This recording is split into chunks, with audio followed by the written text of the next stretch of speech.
வந்து நேபாள ராஜா மக.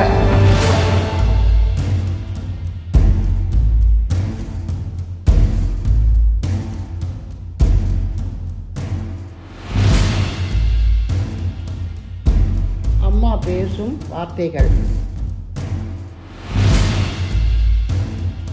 அது எனக்கு ஒரு கோயில் கட்ட போகிறாங்க, இப்போ கோயில் கட்டினா நான் அந்த இடத்துல இருக்க மாட்டேன் அப்படின்னு சொல்லவும் உடனே அந்த அம்மா என்ன செஞ்சாங்க, அம்மா இப்படி உட்காந்துருக்காங்க, நான் கீழே உட்காந்துருக்கேன். அந்த கோயிலை உதவிக்கக்கூடிய பையன் வந்து என்னை ஒரு உதைச்சான். அம்மானுடைய சிறப்பு என்னென்னா, அம்மா வந்து ஒரு வாய் தான் சாப்பிடுவாங்க, 2வது வாய் சாப்பிடுவாங்க. அந்த 2வது வாய் வச்சு நாங்கள் சரி சாப்பிட்டுட்டு நான் கையை பிடிச்சா உடனே என்ன செய்வாங்க, அப்படியே நாக்கில் தள்ளுவாங்க.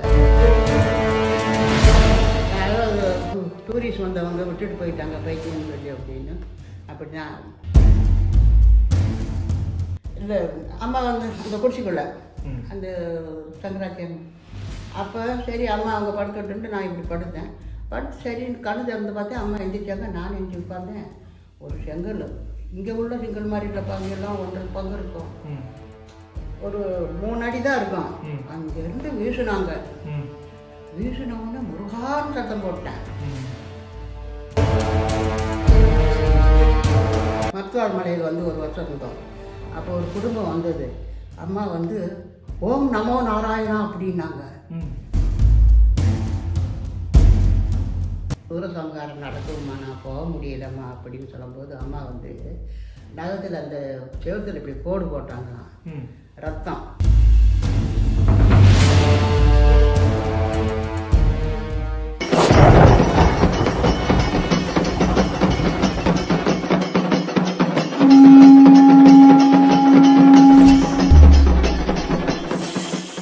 சித்தன் போக்கு யூடியூப் சேனல் அன்பர்களுக்கு என்னுடைய அன்பான வணக்கங்கள். இன்றைக்கி நம்ம பார்க்க போகிறது மாயம்மா ஜீவசமாதியை பற்றி தான். மாயம்மா ஜீவசமாதி எங்கே இருக்குன்னு பார்த்தீங்கன்னா, சேலத்தில் ஏற்காடு போகிற வழியில் இந்த ஜீவசமாதி இருக்குது. மாயம்மாவை பற்றி சொல்லணும் அப்படின்னா, இவங்க கடவுளே வந்து மனித ரூபத்தில் அவதாரம் எடுத்தவங்க அப்படின்னு கூட சொல்லலாம். இவங்களை பார்க்க நிறைய மகான்கள் வந்திருக்காங்க. அது மட்டும் இல்லாமல் நிறைய செலிபிரிட்டிஸ் இவங்களை தேடி வந்திருக்காங்க. அப்படிப்பட்ட மாயம்மாவை பற்றி நம்ம நிறைய விஷயங்கள் தெரிஞ்சுக்கணும் அப்படின்னு சொல்லிட்டு இவங்களுடைய ஜீவசமாதிக்கு வந்தோம். இவங்களோட பயணித்த சிவகாமி அம்மா கிட்ட தான் நாம் இப்போ பேச போகிறோம்.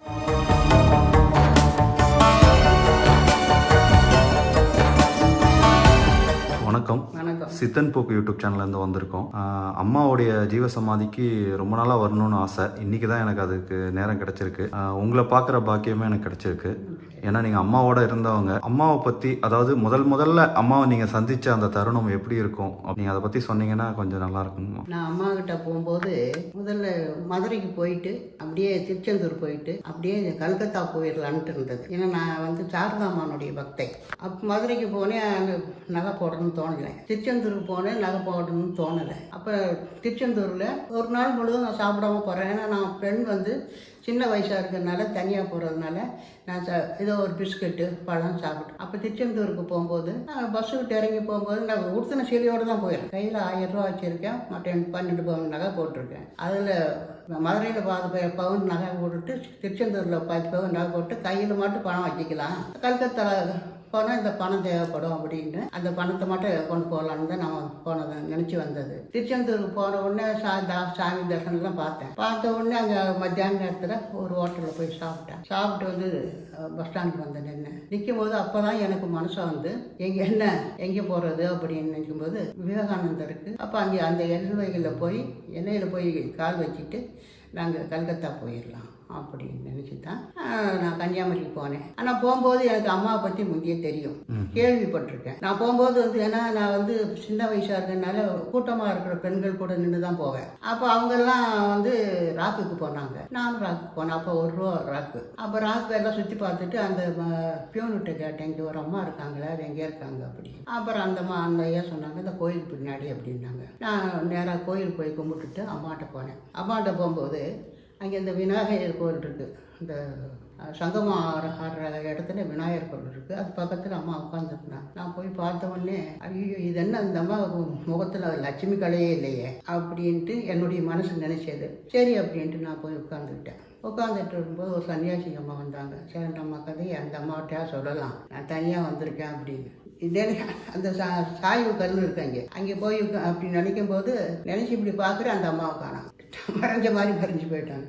அப்புறம் அம்மா என்ன செஞ்சாங்க, கொஞ்சம் நேரத்தில் அந்த சங்கராச்சார் மண்டபம் கட்டுறதுக்காக ஒரு குடிசை போட்டிருந்தாங்க. அந்த குடிசைக்குள்ளே போயிட்டாங்க. பக்தர்கள் எல்லாம் அம்மா பின்னாடி போனவும் நானும் ஆட்டம் பின்னாடி போனேன். கொஞ்ச நேரம் அதுவும் ஒவ்வொருத்தராக வந்து ஆசீர்வாதம் வாங்கிட்டு போனாங்க. கடைசியில் ஒரு அம்மா, என்னுடைய வயசு உள்ள ஒரு அம்மாவும் ஒரு 10 வயசு பொண்ணு, அந்த 2 பேரும் ஆசீர்வாதம் வாங்கிட்டு புறப்படுறாங்க. நான் போய் ஆசீர்வாதம் கேட்டேன். அம்மா ஆசீர்வாதம் கொடுத்தாங்க. அப்போது பின்னாடியே போய் இந்த மாதிரி நான் தனியாக வந்துட்டேம்மா, எனக்கு இருக்கிறதுக்கு உடனே வாங்க, நாங்கள் சமாஜம் வச்சுருக்கோம், அங்கேயே தங்கிடலாம் அப்படின்னு என்னை கூட்டிகிட்டு போனாங்க. கூட்டிகிட்டு போகவும் நான் மறுநாள் வந்து அம்மாட்ட வந்தேன். அம்மாட்ட வரும்போது சாமி இருந்தாங்க, சாமிகிட்ட பேசினேன். அந்த நாய்களுக்கு அங்கே கஞ்சி வச்சுருந்தாங்க. எனக்கு கொஞ்சம் கஞ்சி கொடுத்தாங்க. ஏன்னா அந்த சாப்பாடு வந்து பெருசு பெருசாக இருக்கும். நாங்கள் சாப்பிட்ற அரிசியெல்லாம் சின்ன சின்ன அரிசி, எனக்கு அதை சாப்பிடவே முடியல. அப்புறம் சாப்பிட்டுட்டு இருக்கும்போது அப்படியே அம்மா வந்து இருக்க வச்சுட்டாங்க. எனக்கும் கல்கத்தா போகணும்னு தோணலை. அப்படியே இருந்தது தான் அம்மாட்ட நாங்கள் இருந்தது. அது போன உடனே அம்மானுடைய அனுகிரகத்தினால தான் நம்மளுக்கு அந்த இடம் கிடைக்காது. எல்லோரும் கொடுப்பாங்களா வாங்க அப்படின்னு, அது அவங்களுடைய அனுகிரகத்தினால தான் எங்களுக்கு வந்து அவங்களுடைய சக்தி கொடுத்து இழுத்து அவங்க வந்து வச்சுக்கிட்டாங்க. சாமி அப்படி தான். நீங்கள் சொன்னீங்களா அம்மாவுடைய முகம் பார்த்தா லட்சணமாக இல்லை, அப்புறம் எப்படி? அப்புறம் அதான் சொல்கிறேன்ல, அப்புறம் போக போக அவங்க சிரிச்சா வந்து அந்த சிரிப்பில் எல்லாம் மயங்கிடுவாங்க. இல்லை அது உண்மை. அந்த ஃபோட்டோவை பார்த்தோன்னே தெரிஞ்சது. அந்த சிரிப்பு வந்திருக்கு, தெய்வீகமான சிரிப்பு. எப்பவும் சிரிக்க மாட்டாங்க. எல்லாருக்கும் சிரிச்சா நம்மளுக்கு முகம் மட்டும் தான் ஆடும். அம்மா சிரிச்சா உடம்பெல்லாம் ஆடும். அவ்வளோ குலுங்கி குலுங்கி சிரிப்பாங்க.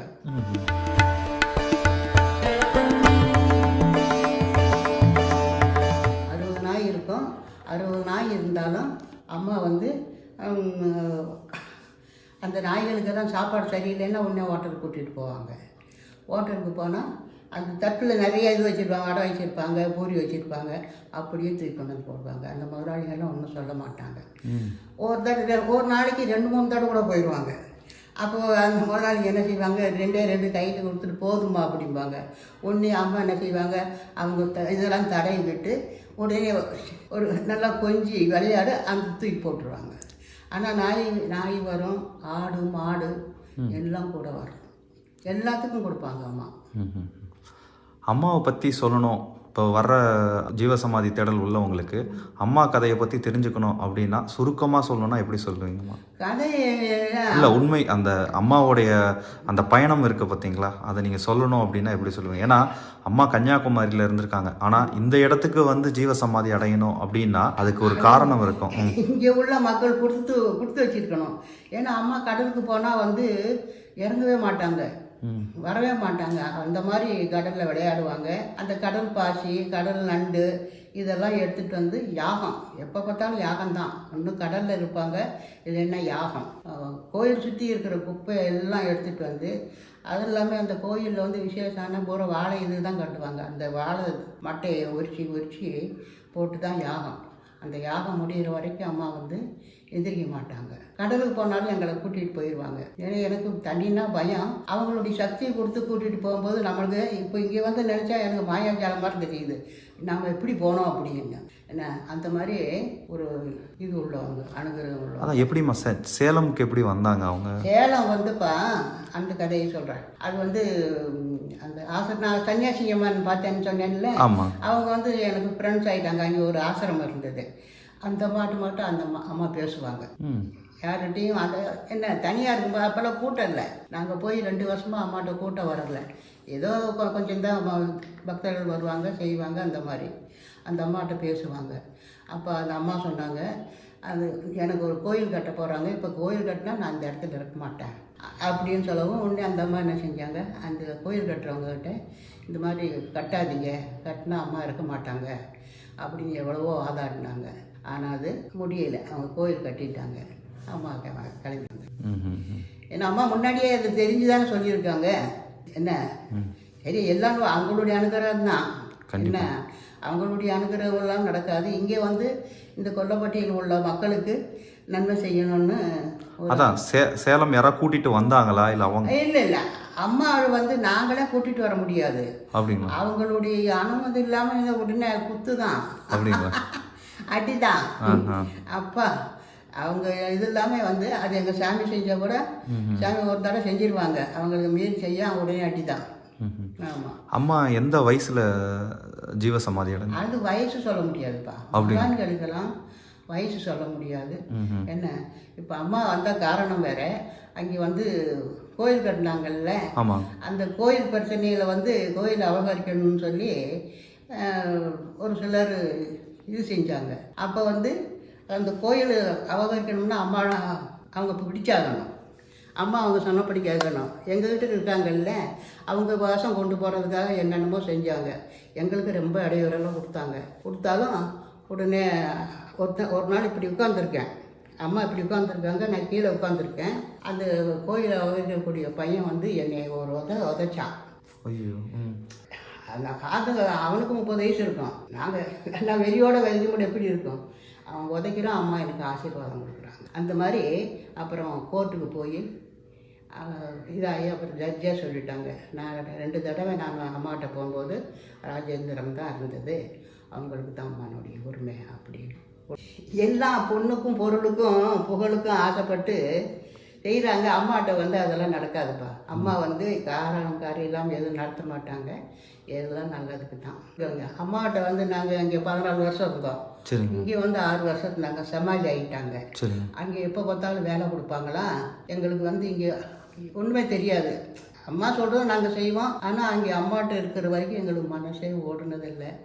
அம்மா இருந்த வரைக்கும் எங்களுக்கு பணத்தினுடைய இதோ ஆகாரம் இல்லையோங்கிற இதெல்லாம் எங்களுக்கு அந்த இதெல்லாம் தெரியவே இல்லை. அம்மா சமாதி ஆனப்பறத பணப்புழக்கம் வந்து உண்டதான் மனசு கஷ்டங்கிட்டு அது கொஞ்சம் வர ஆரம்பிச்சிது. அங்கே ஏன் வேலை கொடுத்தாங்கன்னா, வேலை செய்யும்போது மனசு ஓடாது, மனசு வச்சு வேலை செய்யணும். இப்போ அம்மா வந்து இப்போ ஒரு 100 குறும்பு வச்சுருக்கு, அரிசி வச்சுக்கிங்க, அதை ஒன்றா தான் எடுப்பாங்க. இப்போ நாங்கள் அப்படி எடுப்போமா, உடனே அப்படியே வருவோம். ஏன் அப்படின்னா அவங்க மனசு வச்சே செய்யும்போது மனசு ஓடாது. இப்போ இங்கே உட்காந்து பாருங்கள், உங்களுக்கே தெரியும், வந்து பக்தர்களாக இருந்தாலும் சரிதான், பக்தி இல்லாதவங்களாக இருந்தாலும் எல்லாருக்குமே அந்த அனுகிரகம் கிடைக்கும். அதனால் எங்களுக்கு இங்கே வந்த பிறகு தான் அம்மா ஒரு காரியமும் எதுக்கு செய்யறாங்க அப்படிங்கிறது எங்களுக்கு 20 வருஷம் பொறுத்து தான் தெரிஞ்சது. அவங்கக்கிட்ட இருந்தே இந்த மாதிரி ஒரு ஒன்று எதுக்கு செய்ய சொன்னாங்க எனக்கு அப்படின்னு நம்ம மனசு ஓடுறதில்லை. அம்மா சமாதி ஜீவசமாதி அடையும் போது சொல்லிட்டு நிறைய சித்தர்கள் வந்து சொல்லுவாங்க, நான் இந்த நேரத்தில் வந்து ஜீவசமாதி அடைஞ்சிடுவேன்ட்டு. அந்த மாதிரி அம்மா ஏதாவது உங்களுக்கு முதல்ல தகவல் கொடுத்தாங்களா? ஏன்னா இப்போ நானும் சாமி வந்து அம்மா கிட்ட இருந்தது எதையும் எதிர்பார்த்தில்லை, ஞானத்தையோ பக்தியோ செல்வத்தையோ எதுவுமே எதிர்பார்த்ததில்லை. அதனால அம்மா அந்த அளவுக்கு இருந்ததுனால அம்மா வந்து நினைக்கும் போதே நம்மளுக்கு தெரியும். அங்கேயே கன்னியாகுமரியிலே, இப்போ கன்னியாகுமரியில் அம்மா உட்காந்துருப்பாங்க, பக்தர்கள் சில பேர்கள் வந்து பாடுவாங்க. எனக்கு தெரியும் இப்போ அம்மா வந்து இது கிச்சடி கொடுக்க சொல்கிறாங்க அப்படின்னு மனசு சொல்லும், இருந்தாலும் அவங்க சொல்லட்டும் அப்படின்னு நினச்சி நான் இருப்பேன். உடனே கிச்சடி தீரா அப்படிம்பாங்க, எங்களைப்பா சொல்ல மாட்டாங்க, அவங்க பாட்டுக்கு சொல்லுவாங்க, கிச்சடி தீரா அப்படின்னாங்க. அதே மாதிரி தான் குப்பை பறக்கும்போது நான் எல்லா அம்மா வந்து யாரத்தில் உட்காந்துருப்பாங்க.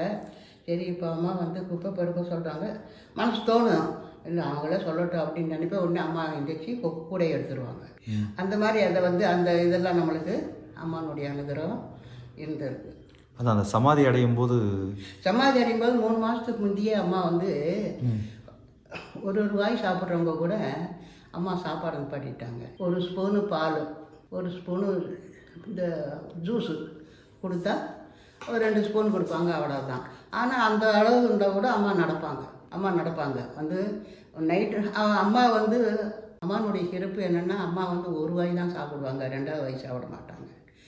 அந்த 2வது வாய் வச்சு நாங்கள் சரி சாப்பிட்டுட்டுமே கையை பிடிச்சா உடனே என்ன செய்வாங்க, அப்படியே நாக்கில் தள்ளுவாங்க.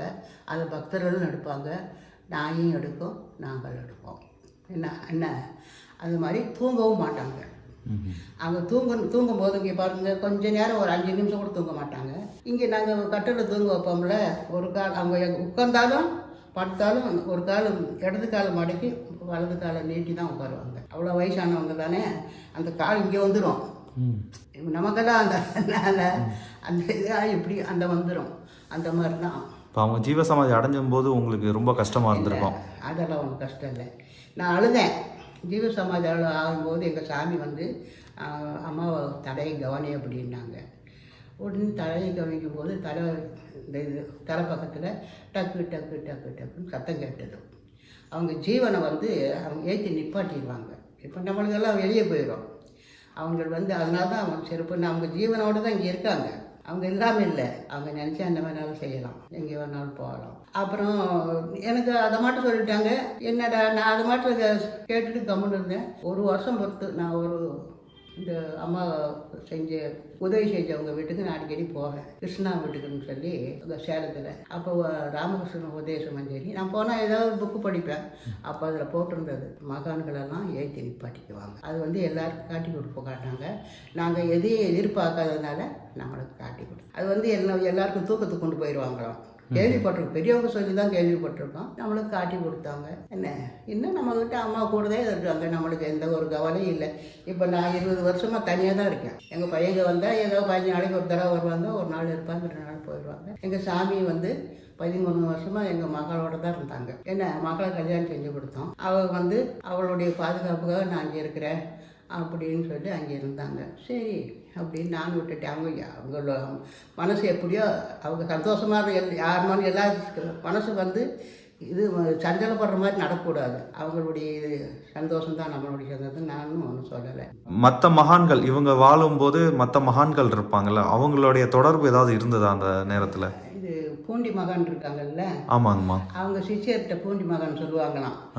மாயம்மா எங்கள் அம்மாடா அவள் பாஸ் ஆகிட்டா அப்படின்னு சொல்லுவாங்க. அப்புறம் புரைபாளையத்தில் கோடிசாமி கேள்விப்பட்டிருக்கீங்களா? அவங்களும் கசரம்பட்டி சாமிக்கும் அம்மாவுக்கும் தொடர்பு இருக்குது. அவங்க அங்கேயும் போவாங்க. அதான் கசரம்பட்டி நான் கசரம்பட்டி சாமி நான் 3 மாதம் அங்கே கூட இருக்கக்கூடிய சூழ்நிலை வந்தது. அப்படிங்களா? அவங்க தான் எங்கள் குருன்னு சொல்லி அந்த சன்னியாசினி அம்மா எனக்கு என்னை அனுப்பிட்டாங்க. நான் அங்கே 2 மாதம் இருந்தேன். ஆனால் சாமி வந்து பால் டீ வாங்கி கொடுத்தா சும்மா அது பெரிய இருந்தால் ஒரு வாய் சாப்பிடுவாங்க, 2 வாய் சாப்பிடுவாங்க, அது கொடுத்துருவாங்க. சிகரெட்டு சாப்பிடுவாங்க. இப்படியே இருக்கும்போது நான் சாமி உட்காந்தா கொஞ்சம் தூரம் தள்ளி தான் உட்காந்து பார்த்துட்டு இருப்பேன். எங்கே போனாலும் பின்னாடி போவேன். பால் கொண்டு போய் கொடுப்பேன், சாப்பிடுவாங்க. அப்போ ஒரு நாள் உட்காந்துட்டு இருக்கும்போது, சாமி நீங்கள் தான் எனக்கு குருவாம், எனக்கு உபதேசம் செய்யணும் அப்படின்னு சொன்னேன். தலையில் ஒரு கொட்டு. அந்த இது கோயில் இருக்குல்ல, அப்போலாம் தெருவாட்டம் இருக்கும், அங்கே தான் உட்காந்துருந்தாங்க. கொட்டவும் எனக்கு நான் சின்ன வயசாக கொஞ்சம் வெக்கம் வந்து யாராவது பார்க்குறாங்களான்னு பார்த்தேன். ஏன்னா அந்த சாமியெல்லாம் தொட முடியாது. நான் போனால் சாமி வந்து படுத்துக்குவாங்க. அவங்க வந்து அதிகமாக வீட்டில் தான் இருப்பாங்க. அப்போதான் சின்ன சின்ன வீடு பிடிச்சேன். போனால் நான் வந்து விநாயகர் அவள், சிவபுராணம், அப்புறம் கந்தசஷ்டி கவசம், லலிதா சகஸ்ரநாமம் இதெல்லாம் சொல்லிகிட்டே நான் வந்து அமுத்தி கொடுக்கும்போது நான் சின்ன வயசில் என்னுக்குள்ளேயே கேள்வி வரும். சாமி நிர்வாணத்தோடு இருக்காங்க. நான் அப்போ இது வரைக்கும் அமுத்தி விடுவேன். அப்போ என்னுடைய மனசை பார்ப்பேன். என்னுடைய மனசு சின்ன குழந்தையா இருந்தால் எப்படி இருக்கும் அதே மாதிரி தான் இருக்கும். சாமியினுடைய இதுவும் அப்படி தான் இருக்கும். எந்த விகல்பமும் இருக்காது. அந்த மாதிரி தான் எனக்கு தோணும். அம்மாவும் அப்படி தான். அம்மா வந்து நிர்வாணத்தோடு தான் குளிக்க போவாங்க. அப்போ அம்மாவை பார்த்தா 1 வயசு 2 வயசு குழந்தை குளிச்சா அப்படி இருக்கும். சின்ன வயசு குழந்தை இருக்கும். பக்தர்கள் பார்க்குறவங்களுக்கும் அவங்களுக்கும் விகல்பம் தெரியாது. ஏன்னா அவதூது நிலையில் துணி இல்லாமல் இருக்கிறவங்க அம்மா. அதனால தான் எல்லா சித்தர்கள் வந்து அம்மாவை வணங்குறது, போட்டுறது. ஏன்னா பெண் சித்தரில் நிர்வாணமாக இருந்தது அம்மா ஒருத்தர் தான். அதனால தான் எல்லாரும் சொல்லுவாங்க அம்மாவை வந்து புகழ்ந்து பேசுவாங்க. நீங்கள் எப்படிமா ஆன்மீகத்துக்கு வந்தீங்க? ஏன்னா நீங்கள் இப்போ சின்ன வயசுங்க, அந்த வயசில் அந்த காலகட்டத்தில் பெண்கள் எல்லாம் அவ்வளோ சீக்கிரத்தில் விட மாட்டாங்க. நாங்கள் வெளியே வர முடியாது. எங்களுக்கு கல்கத்தா எங்கே இருக்குன்னே தெரியாது. அதான் ஒரு சூழ்நிலை. ஏன்னா எங்கள் பாட்டி வந்து எங்கள் அம்மாவுக்கு அப்போ 10 வயசா. இந்த கொடையரோடு அங்கே ஒரு சாமி இருப்பாங்களாம். அவங்களுக்கு சாப்பாடு எடுத்துகிட்டு புது வேஷ்டி எடுத்துகிட்டு அந்த சாமி இப்படி குனிஞ்சிக்கிட்டே தைச்சிட்டே தான் இருப்பாங்களாம். மூக்கில் சளி கட்டியாக ஒழுகுமா. எங்கள் பாட்டி போன உடனே அதெல்லாம் துடைச்சி சாப்பாடு ஊட்டி அந்த வேஷ்டியை உடுத்துவாங்களாம். வேஷ்டியை உடுத்தினோடனே உடனே அதை அவுத்து தார்னு கிழிச்சு உடனே தைக்க ஆரம்பிச்சுவாங்களாம். எங்கள் அம்மா ஐயோ அசிங்கமாக இருக்குது, எங்கள் அம்மா இந்த மாதிரி செய்யுது, ஒரு பிச்சைக்கார நாட்டில் இருக்காங்க, ரொம்ப பார்க்கவே இதாக இருக்குது அப்படின்னு அலுவலகப்படுவாங்களாம். அப்போ எங்கள் அம்மா கல்யாணம் ஆகி 2 பையங்க பிறந்துட்டாங்க. அப்போ 2 பையங்க பிறந்த உடனே அவங்களுக்கு பெண் குழந்தை வேணும் அப்படின்னு சொல்லி ஒரு இது. அப்போ வந்து இது தில்லை சிதம்பரத்துக்கு எங்கள் பாட்டி எங்கள் அப்பா எல்லாரும் போய் இந்த மாதிரி குழந்தை பிறந்தா நான் வந்து சிவகாமி பெண் குழந்தை பிறக்கணும் சிவகாமி சுந்தரின்னு வைக்கிறேன் அப்படின்னு கேட்டுட்டு வந்து எங்கள் பாட்டி மண்சோறு சாப்பிடுமா, எங்கள் அம்மாவும் விரதம் இருக்கும். அந்த மாதிரி இருந்ததுனால நான் பிறந்த உடனே எனக்கு சிவகாம சுந்தரின்னு பேர் வச்சாங்க. அவங்களுடைய அனுகிரகம் தான். எங்கள் தாத்தா சாகும்போது அவங்க சொன்னாங்க வயலுக்கு 10 மணிக்கு நான் வயலுக்கு போகிறேன், நான் வந்து 12 மணிக்கெல்லாம் நான் வந்து என் ஜீவன் பிறந்திரும் அப்படின்னு சொல்லியிருக்காங்க. இவங்கெல்லாம் சும்மா சொல்கிறாங்க அப்படின்னு நினச்சிட்டு வீட்டில் உள்ளவங்கெல்லாம் அதே மாதிரி போயிட்டு வந்து 12 மணிக்கு கட்டில் படுத்தாங்களாம். சரி சாப்பிட்றதுக்கு எழுப்பி இருக்காங்க. அதே மாதிரி எங்கள் அப்பாவும் அப்படி தான். எங்கள் அப்பா வந்து நான் எனக்கு விவரம் தெரிஞ்சதுலேருந்து எங்கள் அப்பா புரோக்கர், இந்த நில புரோக்கர். அதுக்கு 5 மணிக்கு எந்திரிச்சு கிணத்துல எங்கள் தோட்டத்து கிணத்துல குளிச்சுட்டு வந்து இந்த இதெல்லாம் பட்டையெல்லாம் போடுவாங்க. 1 நிமிஷம் தான் கும்பிடுவாங்க சாமி. கும்பிட்டுட்டு திண்ணையில் உட்காந்து ராம ராம ராமன்னு பாட்டு, அந்த டிஃபன் கொடுக்குற வரைக்கும் அந்த பாட்டு சொல்லுவாங்க. போயிடுவாங்க. 11 மணிக்கு வருவாங்க. வந்து உட்காந்து இந்த சின்ன பிள்ளைகள்லாம் எங்கள் அப்பா மடியில் வந்து படுத்துக்கோம். தடையை கொடுத்துட்டே ராமா ராமா ராமா அப்படின்னு ராம் பாட்டு. அவங்க யார் இருக்காங்கன்னு பார்க்க மாட்டாங்க, கண்ணை மூடிட்டே சொல்லுவாங்க. எனக்கு நான் பெரியவளை ஆற வரைக்கும் அந்த மாதிரி சொல்லிகிட்டே இருந்தாங்க. அவங்க சாகும்போது அந்த காசு பை இருந்தது எங்கள் அம்மாட்ட இருந்தாடா, இனிமேல் இது எனக்கு வேணாம் அப்படின்னு கொடுத்துட்டு காலையில் எழுப்பு எல்லாம் வேஷ்டியெல்லாம் கொஞ்சம் தள்ளி இருந்ததான் எங்கள் அண்ணி வந்து அத்தை இங்கே பாருங்கள் மாமாவுக்கு வேஷ்டியெல்லாம் விலகி இருக்குது, கொஞ்சம் சரி செய்து விடுங்க அப்படி. எங்கள் அம்மா சரி செய்து எழுப்புறாங்களாம். அந்த மாதிரி அவங்களுடைய அனுகிரகத்தினால தான் நம்மளுக்கு மகான்களுடைய தொடர்பு பூர்வ ஜென்ம ஒரு புண்ணியம் தான். இங்கே வந்து இருந்தாங்க இல்லைங்களா, நம்ம வந்து அந்த பக்தர்கள்ட்டையோ அந்த மாதிரி யாரோ இப்போ ஒரு இசை நடி இளையராஜா இங்கே வந்திருக்காருன்னு போட்டு அந்த மாதிரி வந்தவங்க பெரிய இவங்கள்ட்ட எல்லாம் பக்தர்கிட்ட யார்கிட்ட அம்மா பேசியிருக்காங்களா, ஏதாவது சொல்லியிருக்காங்களா, ஆசீர்வாதம் அந்த மாதிரி பண்ணியிருக்காங்களா? இப்போ நீங்கள் ஒரு அம்மாட்ட கேட்க வர்றீங்கன்னா அம்மா எப்படி செய்வாங்கன்னா, அம்மா பார்க்க வருவாங்க இல்லை பக்தர்கள், நீங்கள் கொஸ்டின் கேட்குறது அவங்க பேசுவாங்க. ஆமாம், அங்கே பதில் வந்துடும். அம்மா அப்படிதான். அம்மானுடைய சிறப்பு நீங்கள் கேட்க வர்றது அங்கே வந்துடும். ஒரு தடவை நான் வந்து எங்கள் பையன் பிறந்துட்டான். பிறக்காத முந்தி நான் வந்து பணம் அதெல்லாம் கேட்க மாட்டேன், செய்ய மாட்டேன். குழந்தை பிறந்துருச்சு, அவனுக்கு நல்ல ட்ரெஸ் எடுக்கணும், நல்ல ஆகாரம் கொடுக்கணும்னு எனக்கு மனசு இருக்குமா இல்லையா அம்மாவுக்கு. அப்போ நான் எங்கள் சாமிகிட்ட சொல்கிறேன், என்னங்க வர பணத்தை எல்லாம் செலவு பண்ணியிருந்தீங்களே, இந்த மாதிரி நம்மளுக்கு குழந்தை இருக்குதுன்னு. அருள் தான் பெருசு, பொருள் பெருசு இல்லை, நீ சும்மா பொருளை பற்றியே பேசாதே அப்படின்னு சொன்னாங்க.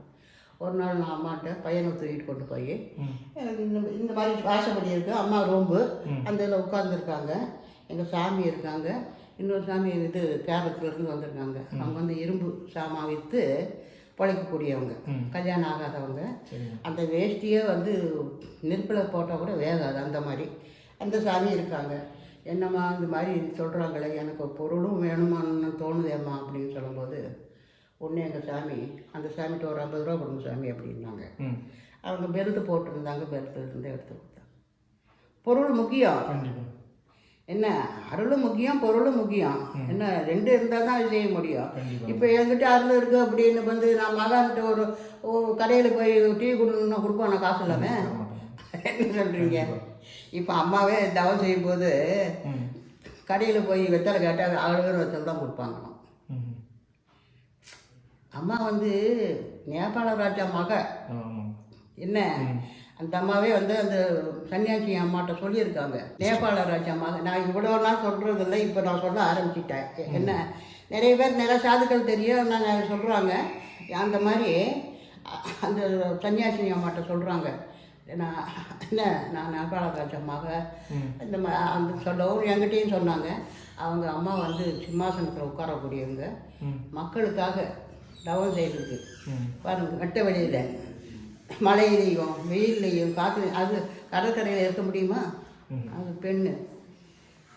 அந்த மாதிரி உலக மக்களுக்காக அவ்வளோ இது செஞ்சவங்க. என்ன, இப்போவும் செஞ்சுட்டு தான் இருக்காங்க. அவங்க வந்து உருவம் தான் இல்லையே தவிர வரப்பட்டவங்களுக்கு என்னை பொறுத்தளவு ரொம்ப அனுகிரகம் பண்ணுறாங்க. வரப்பட்டவங்க 90% மேலே அனுகிரகம் பண்ணுறாங்க. அதே மாதிரிமா இப்போ இவ்வளோ மக்கள் இருந்தோம், ஐயா ராஜேந்திர ஐயாட்ட அம்மா இவ்வளோ நெருக்கமாக இருந்து அதுதான் சொல்கிறேன். அவருக்கு அவ்வளோ ஒரு அண்டா இருக்குன்றதுனா அந்த காரணம் வந்து ஒரு புரியாதா இருக்குது. புரியாத இல்லை, இதெல்லாம் முன்ஜென்ம தொடர்பு. இப்போ நாங்களும் சும்மா இல்லை, நாங்களும் முன்ஜென்மத்தில் நல்லா தவம் செஞ்சுட்டு தான் இருப்போம். இல்லைன்னா வர அம்மா வந்து கூப்பிட முடியாது. என்ன அது அம்மாட்ட யாரும் இருக்க முடியாதுப்பா. ம் அப்பப்பா அட்டி உதை தான், முன்னாடி போக முடியாது. ம் ம் அது ஒருத்தவங்க நான் போன முதல் நாளே என்னையே அம்மா வந்து படுக்க சொல்லிட்டாங்க. ம் எனக்கு தெரியாது அவங்க சூஜா அப்படின்னு ம் சொல்லியிருக்காங்க. எனக்கு தெரியாதுல்ல. எங்கள் சாமி இந்த மாதிரி உங்களை படுக்க சொல்கிறாங்க அப்படின்ட்டாங்க. இன்னொரு பையன், ஒரு செல்லுன்னு ஒரு பையன் இருந்தான்.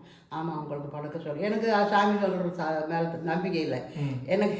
உடனே அந்த பையனும் ஆமாம் உங்களை படுக்க சொல்கிறாங்க அப்படின்னு சொல்லுவோம். நான் படுத்தேன். படுக்க போகும்போது இல்லை அம்மா வந்து அந்த குடிச்சிக்குள்ள அந்த சங்கராச்சாரம். அப்போ சரி அம்மா அவங்க படுக்கட்டுன்ட்டு நான் இப்படி படுத்தேன். படுத்து சரி கண்ணு திறந்து பார்த்தேன். அம்மா எந்திரிச்சாங்க. நான் எந்திரிச்சு உட்காந்தேன். ஒரு செங்கல், இங்கே உள்ள செங்கல் மாதிரி இல்லை, பங்கெல்லாம் 1.5 பங்கு இருக்கும். ஒரு 3 அடி தான் இருக்கும். அங்கேருந்து வீசுனாங்க. வீசினவுடனே முருகான்னு சத்தம் போட்டேன். முருகான்னு சத்தம் போட்டுட்டு கண்ணை திறந்து பார்க்குறேன். 2வது கல் அப்படியே காளியாட்டம் நிற்கிறாங்க. ஆனால் அம்மா உருவம் தான் அவ்வளோ பெருசாக தெரியுது, காளி மாதிரியே தெரியுது. எனக்கு கோபம் வந்துடுச்சு.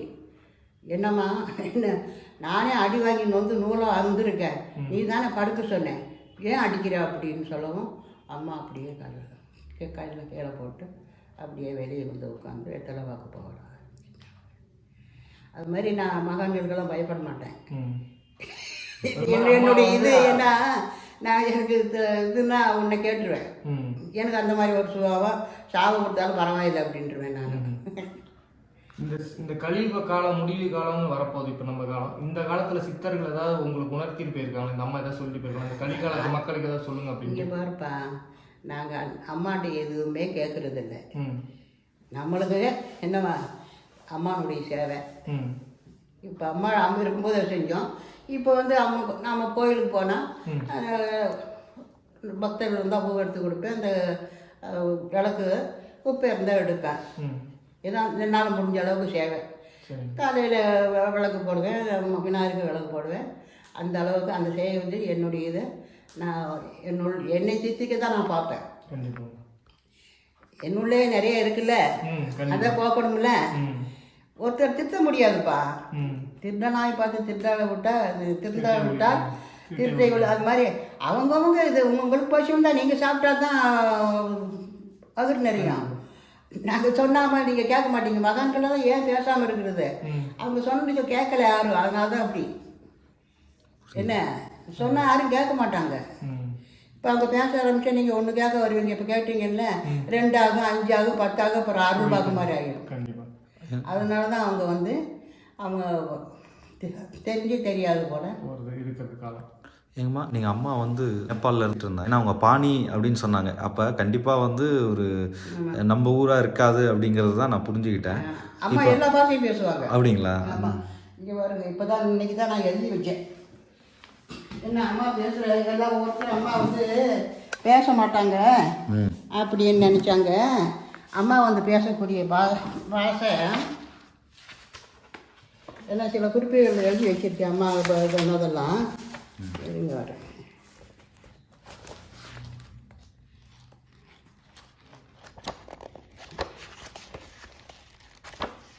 இந்த பாருங்க, அம்மா பேசும் வார்த்தைகள். டீரின்னு சொல்லுவாங்க. டீரி அப்படின்னா ரே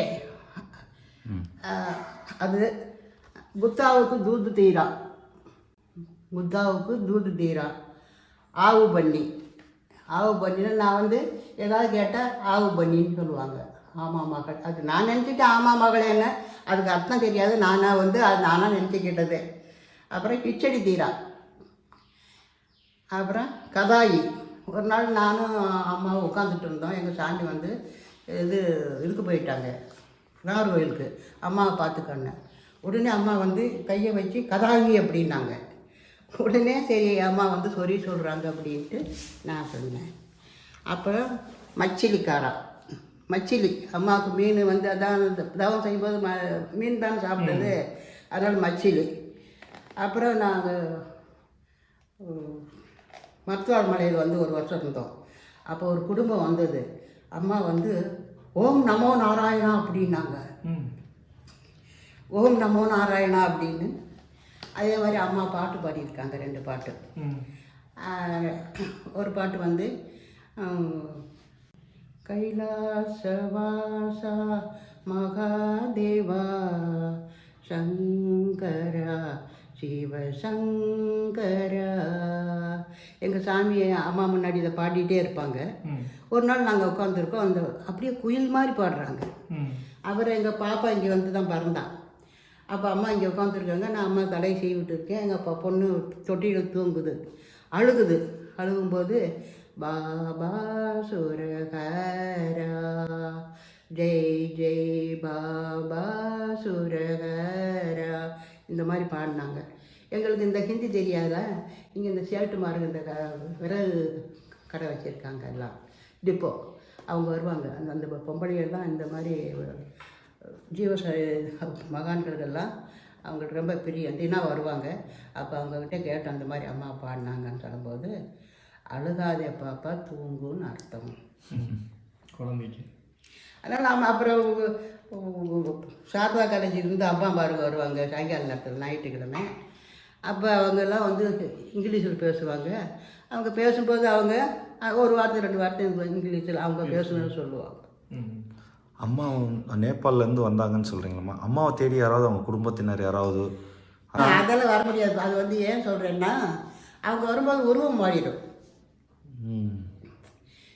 இப்போ புத்தர்லாம் சொல்கிறாங்க, அதெல்லாம் இருக்குது. புத்தர், மீரா இவங்கெல்லாம், இந்த பட்டினத்தார்லாம் அவங்கெல்லாம் வரும்போதே உருவம் மாறினுப்பான். என்ன உருவம் தெரிஞ்சது தானே. என்ன அவன் அங்கே கன்னியாகுமரியில் சொல்லுவாங்க, யாராவது டூரிஸ்ட் வந்தவங்க விட்டுட்டு போயிட்டாங்க பைத்தியம்னு சொல்லி அப்படின்னு. அப்படின்னா மக்களாக வச்ச பேர் தான் மாயம்மா. மாயம்மான்னா நீங்கள் சொன்னால் உங்கள் அம்மா, நான் சொன்னால் எங்கள் அம்மான்னு அர்த்தம். அம்மா வந்து கன்னியாகுமரி அம்மானுடைய பாலாம்பிகைங்கிற ஒரு இதுக்காக நான் ஒரு சொல்கிறேன். நான் போய் இருந்தேன்ல வீடு, அது போஸ்ட் மாஸ்டர் அம்மா வீடு. அந்த அம்மா வந்து அந்த கதவு திறக்காத தெரியுமா, கன்னியாகுமரியில் கதவு திறக்க மாட்டாங்க. அந்த இடத்துல அம்மா உட்காந்துருந்தாங்களாம். அப்போ வந்து அந்த கன்னியாகுமரி அம்மனுடைய இது சூரசம்ஹாரம் நடக்கும் இங்கே. எங்கேன்னா திருச்செந்தூர் இல்லை திருச்செந்தூர் இல்லை, பேர் மகாதானபுரம். இது கன்னியாகுமரி பக்கத்துலேயே அங்கே தான் நடக்கும் வருஷம். அம்மா இப்போ சூரசம்ஹாரம் நடக்கும்மா, நான் போக முடியலம்மா அப்படின்னு சொல்லும்போது அம்மா வந்து நகத்தில் அந்த செவத்தில் இப்படி கோடு போட்டாங்களாம், ரத்தம் இப்போ நடக்குது பாருங்க அப்படின்னு. அதுதான் சொல்கிறேன். இப்போ பக்தர்களுக்கு நிறைய அனுகிரகம் பண்ணி கிடைக்குதுப்பா. அதனால அம்மாவுக்கு ரொம்ப கருணை செய்கிறாங்க எல்லாருக்கும். என்ன அம்மாவை பார்க்காதவங்க கூட கனவுல அம்மா போய் கனவுல அவங்களுக்கு தெரியுதா, எங்கேயாவது அவங்க குடும்ப இதுக்கு வந்து அந்த ஃபோட்டோ பார்த்து இந்த மாதிரி தான் எனக்கு கனவுல வந்தது அப்படின்னு சொல்லிட்டு அப்படி வர்றவங்க இருக்காங்க. நிறைய பேருக்கு அந்த மாதிரியெல்லாம் அனுகிரகம். அது உட்காந்தாவே அம்மா பேசுகிறாங்கன்னு சொல்கிறாங்க. என்ன அம்மா வந்து நாங்கள் இந்த மாதிரி இருக்கோம்மானா கவலைப்படாத, நான் இருக்க சரி செஞ்சு தரேன் அப்படின்னு சொல்கிறாங்க அப்படின்றாங்க. எல்லாருக்கும் அனுகிரகம் கிடைக்கிது, கிடைக்கணும். வந்து வழிபாடோ தியானமோ இருந்ததே இல்லை. இப்போ அங்கே வந்து 2 சரியாக நான் ஒரு ஆசிரமம் அந்த அம்மா சொன்னீங்களே, அந்த ஆசிரமத்தில் கோபிசாமி, பிரபாகரன் 2 பேர் வந்து பெரிய ஆஃபீஸர். அவங்க வந்து துறவியாக வந்துட்டாங்க. அது கேரளக்காரங்க. வந்தவங்க என்ன செஞ்சாங்க, அந்த விநாயகர் கோயில்னு சொன்னாங்கல்ல, இந்த சைடில் ஒருத்தர், இந்த சைடில் ஒருத்தர் தியானத்தில் உட்காந்தா எப்போ 8 மணியில் உட்காந்தா 12 மணி வரைக்கும் அப்படியே உட்காந்துருப்பாங்க. நானெல்லாம் பார்ப்பேன். அப்போ இவங்கெல்லாம் விவேகானந்தர் மாதிரி தியானம் பண்ணுறாங்களே, நாங்கள் படிக்காதனால தான் இப்படி இருக்கோம், குப்பை பொறுக்கிட்டு இருக்கோம் அப்படி நான் உண்மையிலேயே நாங்களாம் நினைப்பேன். அப்போ என்ன சரி, நம்ம 2வது 3வது நாளான அவங்க குப்பைக்கு வந்துட்டாங்க. ஏன் அப்படின்னா அவங்க குருக்கிட்ட போய் சொல்லியிருக்காங்க. குரு கேட்டிருக்காங்க, நீங்கள் தியானத்தில் உட்காந்துருக்கீங்களா, மனசு ஓடுதா அப்படின்னு கேட்டிருக்காங்க. ஓடுது அப்படி, ஒன்று குப்பை பொறுப்பு போங்க, அம்மாவுக்கு கொண்டு குப்பை பொறுப்பு போடுங்க. அது மாதிரி அம்மா வந்து கர்மயம் எப்போ இப்போ அவங்க சமாதி ஆகும்போது கூட பாருங்க, இப்படி ஏன் சொல்ல, இந்த சும்மா இருக்கக்கூடாது, நீங்கள் வேலை செய்யுங்கன்னு சொல்கிறாங்க. அவங்க ஏன் அந்த மாதிரி சொல்கிறாங்கன்னு இப்போ பாருங்கள், கிராமத்துலலாம் வயல் வேலை பார்க்குறாங்க. அவங்க வந்து 6 மணிக்கு வயலில் போவாங்க, நல்லா உழைப்பாங்க, வேலை செய்வாங்க. வேலை செஞ்சுட்டு மத்தியானம் தான் சாப்பிடுவாங்க. சாப்பிட்டு 5 மணிக்கு வருவாங்க, வீட்டில் குளிச்சுட்டு சமையல் செஞ்சு சாப்பிட்ட உடனே அவங்க நிம்மதியான தூக்கம். ஏன் அவங்களுக்கு உடம்புலையும் வேலை செய்யல, உடம்பு அவ்வளவு வேலை கொடுக்குறாங்க.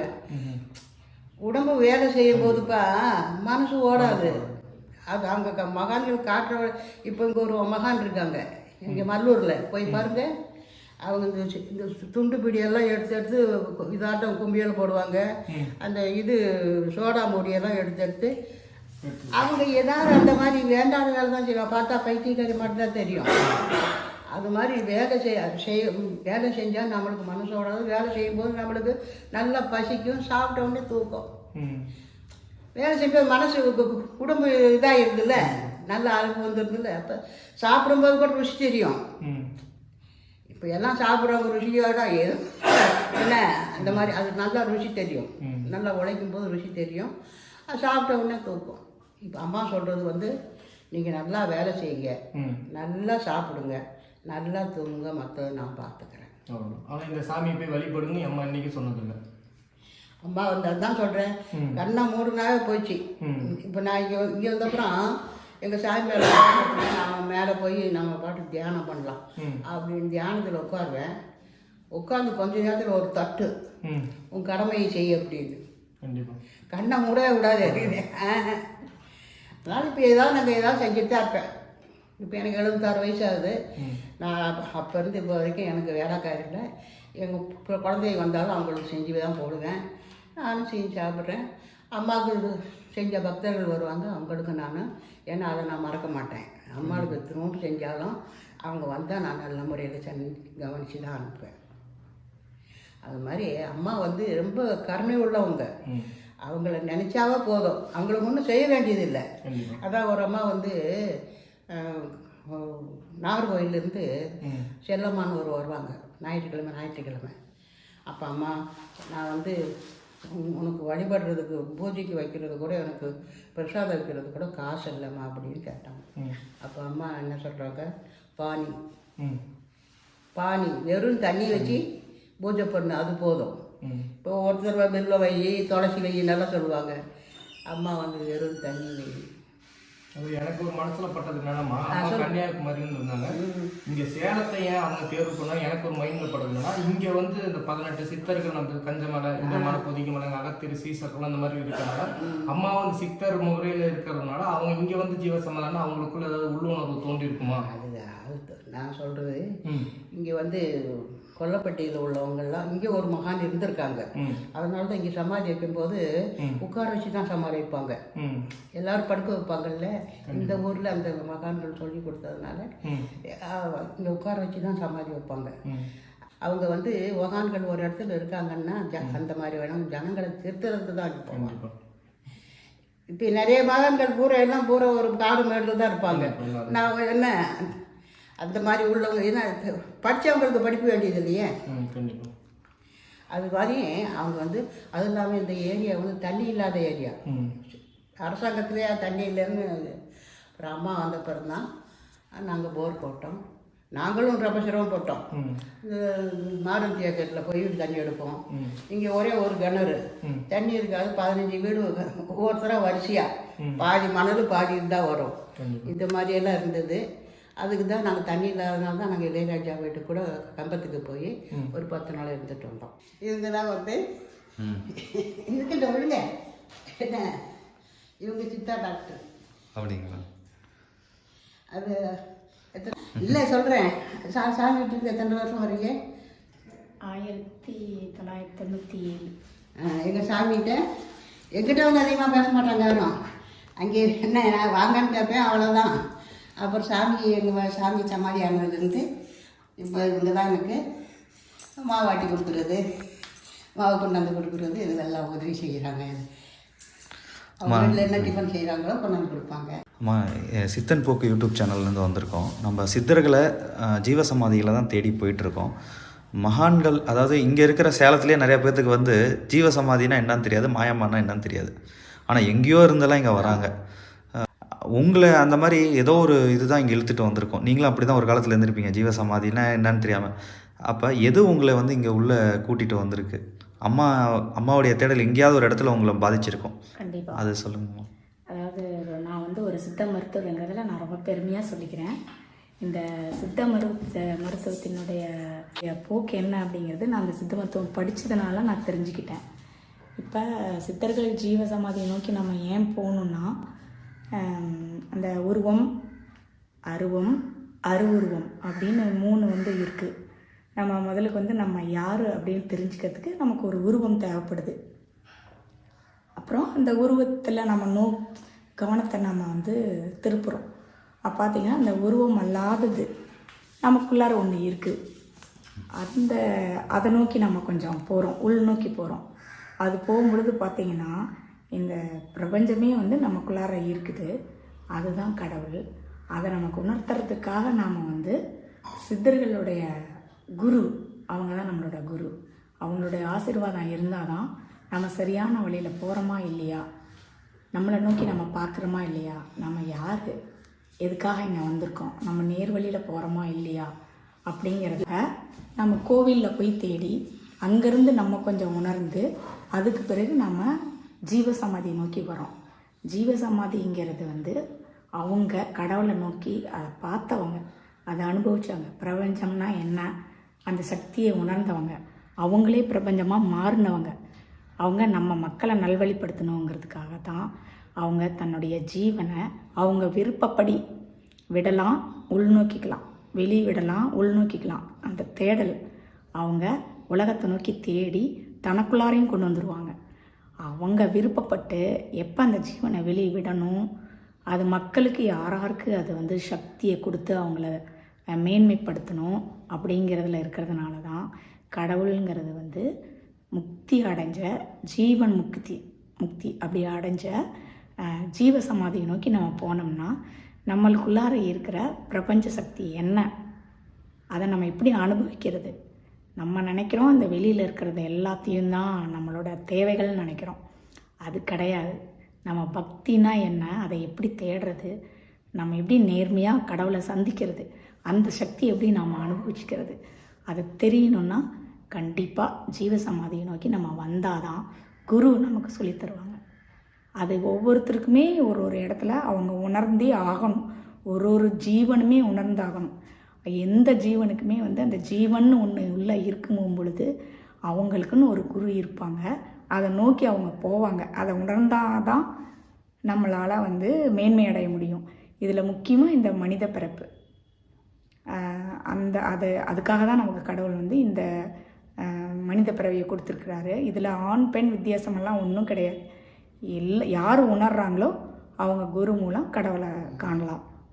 அவ்வளோதான். நமக்கு ஒவ்வொருத்தருக்குள்ளாரையும் ஆண் சக்தியும் இருக்குது, பெண் சக்தியும் இருக்குது. இது நம்ம என்ன கடமையை செய்யணுங்கிறத பொறுத்து தான் இந்த ஆண் பிறப்பு பெண் பிறப்பு. இதுதான் எனக்கு தெரிஞ்சது. எனக்கு 97 திருமணமாகி என்னுடைய கணவர் தான் இங்கே கூப்பிட்டு வந்தார். படிக்கிற வரைக்கும் சித்தர்கள்னால் என்னன்னு தெரியும், அது ஒரு பாடமாக படித்தேன். அதுக்கு பிறகு தான் இங்கே வந்தோடனே இந்த சித்த மருத்துவம் படிக்கிறதுக்கு கடவுள் என்னையே செலக்ட் பண்ணியிருக்கிறாங்க அப்படிங்கிறத நான் ஐயா மூலம் அம்மாட்ட நான் தெரிஞ்சுக்கிட்டேன். அம்மாவை இன்னும் உணர்கிற சக்தி எனக்கு இருக்கா இல்லையான்னு தெரியாது. ஆனால் என்னோடய குரு அவர் ஐயா, அம்மாவுடைய ஐயா, வீட்டு கணவர், அவர் தான் இப்படி இங்கே வாங்க, நீங்கள் என்ன தேடுறீங்களோ அதை அம்மாவே தருவாங்க. முதல்ல வாங்க, ஒவ்வொருத்தரும் வரணும், ஒரு ஜீவசமாதியை நோக்கி வரணும். வந்தால் நமக்கு என்ன தேவைங்கிறத அவங்களே புரிய வச்சுருவாங்க. நம்ம அவங்களையெல்லாம் கணிக்க முடியாது, அதை முழுமையாக அனுபவிக்கவும் முடியாது. உணர்றதே பெரிய விஷயம். நம்மளை நம்ம என்னென்ன நம்ம கடந்து வந்திருக்கோங்கிறதெல்லாம் நமக்கு தெரியாது. ஆனால் அவங்ககிட்ட வந்தாங்கன்னா நம்ம என்னென்ன இழக்கணுங்கிறத நம்ம தெரிஞ்சுக்கலாம். அம்மாவும் நேரில் பார்த்துட்டீங்களா? மாயம்மாவும் எல்லாமே ஐயாவும் அம்மாவும் தான். இவங்க அவங்கள பராமரித்ததுனால நாங்கள் இவங்களை அவங்களா தான் பார்க்குறோம். சந்தோஷம். அம்மானுடைய அனுகிரகம் எல்லாருக்கும் தெரிய வேணும். எல்லாருக்கும் நன்றி. நம்மளுடைய சித்தர் பயணத்தில் உண்மையான மகான்களை வெளியில் கொண்டு வர்றதான் நம்மளுடைய சேனலுடைய நோக்கம். ஒவ்வொரு வீடியோவும் நான் உங்களுக்காக பார்த்து தான் நான் இந்த வீடியோ எடுத்துகிட்ருக்கேன். கண்டிப்பாக இந்த வீடியோ எல்லாமே உங்களுக்கு பிடிக்கும்னு நம்புகிறேன். உங்களுக்கு நான் போடுற வீடியோ பிடிச்சிருக்கு அப்படின்னா நீங்கள் மறக்காமல் லைக் பண்ணுங்கள். ஏன்னா இதை வச்சு தான் எனக்கு என்னுடைய எஃபர்ட் எந்த அளவுக்கு உங்களை போய் ரீச் ஆகிருக்கு அப்படின்னு எனக்கு தெரியும். முடிஞ்ச அளவுக்கு நீங்கள் கமெண்ட் பண்ண பாருங்கள். ஏன்னா உங்களுடைய ஒவ்வொரு கமெண்ட்ஸும் நான் படிக்கிறேன். தமிழ்நாடு மட்டும் இல்லை, பிற மாநிலங்களில் பிற நாடுகள்லேருந்து நம்மளுடைய சேனலை பார்க்குறீங்க, ரொம்ப சந்தோஷம். நீங்கள் எந்த நாட்டிலேருந்து பார்க்குறீங்க இல்லை எந்த ஊர்லேருந்து பார்க்குறீங்கன்னு கமெண்ட் பண்ணுங்கள், நானும் தெரிஞ்சுக்கிறேன். மீண்டும் ஒரு நல்ல பயணத்தில் உங்களை சந்திக்கிறேன். இந்த சித்தன் போக்கு பயணம் தொடரும்.